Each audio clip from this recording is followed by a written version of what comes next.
Okay, welcome back to Matt's Math and More. Tonight's homework is 5-10. I got some students getting a little panicky. No! It's not scary what you do with the decimals when you're dividing. It's not scary. It's not like there's a lion behind you or anything.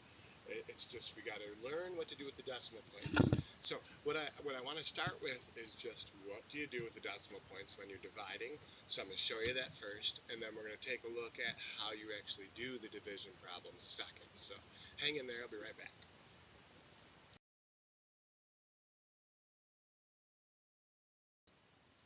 Ooh, lions. No!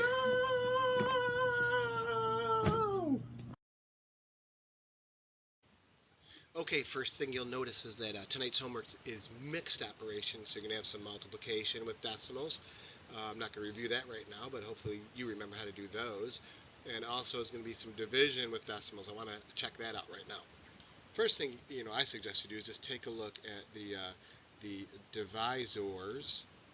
And we learned in class you cannot do a division problem with a decimal in the divisor. So our first job is just to get rid of these guys. That's pretty easy. If you multiply by a power of 10, you just move the decimal place 1 point to the right. So this becomes the number 3. And if you multiply this by a power of 10, it moves 1 place to the right. So it becomes 0, 1.08, or just 1.08. And now you can do this division problem. I'd actually get rid of that 0, so it's 1.08 divided by 3. That's how you get the decimal place in the right spot. Let's practice on this one. This is a little different. It has 2 on the divisor, so I can bring this to the number 11 and multiply by 2 powers of 10. See, 1 power of 10, 2 powers of 10.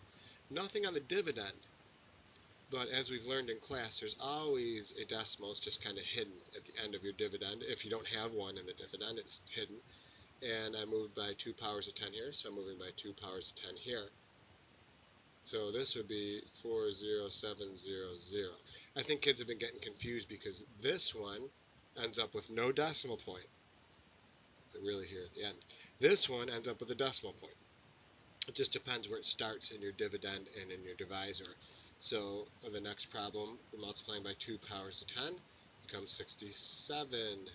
Multiplying by 2 powers of 10 becomes 3,216.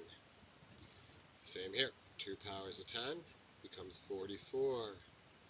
2 powers of 10 becomes 10560. And now you can proceed to do the problems.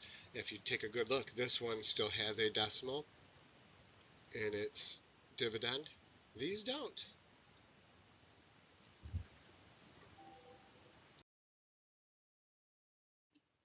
Okay, now remember, nothing to be scared of. These are actually pretty simple now that we have it broken down. All you got to do is you set up your problem. Divided by 3. There it is. Okay. Now, I'm going to do it my method. You do it your way if you want to. I'm going to do it my way. That's the way I want to. I'm multiplying by 2 powers of 10 just to get myself out of the decimal world and into the whole number world. But I'll put my 2 in the parking lot. Remember that 2 later on. There it is, 2. Then I ask myself my same old division questions as usual. 3 doesn't go into 1, but it goes into 10. I know 3 times 3 is 9. 3 times 30 is 90. I do my subtraction. I got an 18. Oh my gosh, this couldn't have been any easier. And 3 times 6 is 18. I'm zeroed out. I had my partial products together, partial quotients, excuse me, and I got 36. Now, don't get confused, because like on ABCD tests, even though I don't really like multiple choice tests, I guess that's the world we live in, it would look kind of like this. 36, if that came out first, I would make that your first answer, and you would get that incorrect. You'd probably circle it and go home and go, Mommy, Daddy, I got everything right. I know I got it was the first answer. Well, no, you're wrong, but... And then I do 3.6, I do 0.36, and I do maybe something goofy like purple. I know, makes no sense. Well, what you have to remember is you got to go to your parking lot, and it was 2 powers of 10. So it's really going to be C.36.